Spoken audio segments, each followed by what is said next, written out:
اللہ تعالیٰ نے رمضان میں زوجہ کے قریب جانے سے صحابہ کو منع کیا تھا. بڑا دلچسپ واقعہ ہے. رمضان کی راتوں میں بھی زوجہ کے قریب جانے سے منع کیا تھا. ایک صحابی تھے، وہ رات میں کہیں چلے گئے.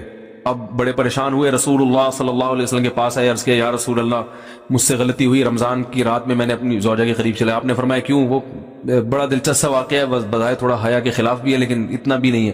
وہ کہہ رہے میری زوجہ کہیں پانی بھرنے کے لیے جا رہی تھی، ان کی پنڈلی کھلی تو میری نظر بیوی کی پنڈلی پر پڑی اور میں بس پاگل ہو گیا بیوی کے عشق میں. میں یہ اس لیے بیان کر رہا ہوں کہ جو لوگ نظر کی حفاظت کرتے ہیں وہ بیوی کے عشق میں پاگل ہوتے ہیں.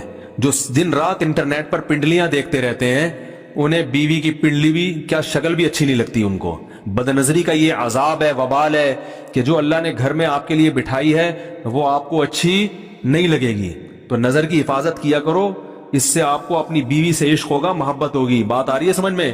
تو اب دیکھو کیسا روزے کی حالت ہے. رمضان میں پابندی ہے، اسلام میں حکم تھا جو رمضان میں بیوی سے بستری کرے گا 60 روزے لگاتار رکھنے پڑیں گے.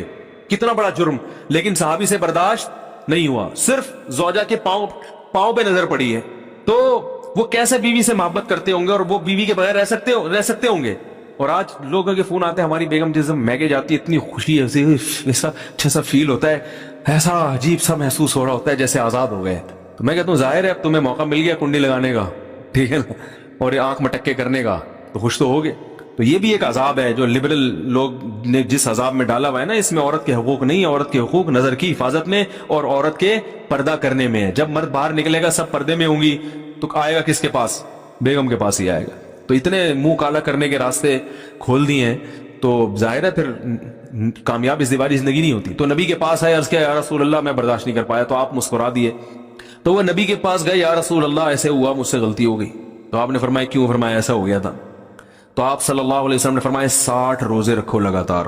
انہوں نے فرمایا ایک کی طاقت نہیں ہے، اس میں یہ ہو گیا 60 کیسے رکھوں گا، نہیں ہے طاقت 60. آپ نے فرمایا ٹھیک ہے پھر 60 غریبوں کو 2 ٹائم کا کھانا کھلاؤ.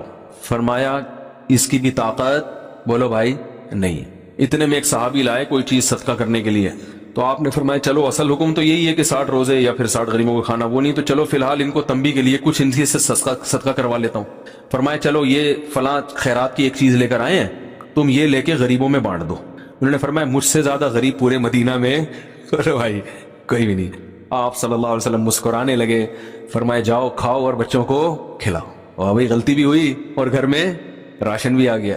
تو اس کے بعد قرآن کی آیت نازل ہوئی کہ احل لکم لیلۃ الصیام الرفث الی نسائکم ہن لباس لکم وانتم لباس لہن علم اللہ انکم کنتم تختانون انفسکم فتاب علیکم وعفى عنکم فالآن باشروہن وابتغوا ما کتب اللہ لکم.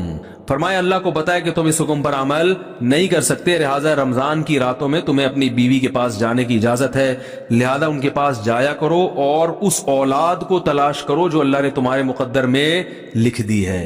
قرآن جہاں بھی بیوی سے ریلیشن قائم کرنے کی بات کرتا ہے اولاد کا ذکر لازمی کرتا ہے. یعنی تلاش کرو اس اولاد کو جو اللہ نے تمہارے لیے لکھ دی ہے. ما کتب اللہ لکم، ما کتب اللہ علیکم نہیں ہے. علا کا مطلب تمہارے خلاف، لکم کا مطلب تمہارے فائدے کے لیے. لام عربی میں نفع کے لیے آتا ہے، علا عربی میں ضرر اور نقصان کے لیے آتا ہے.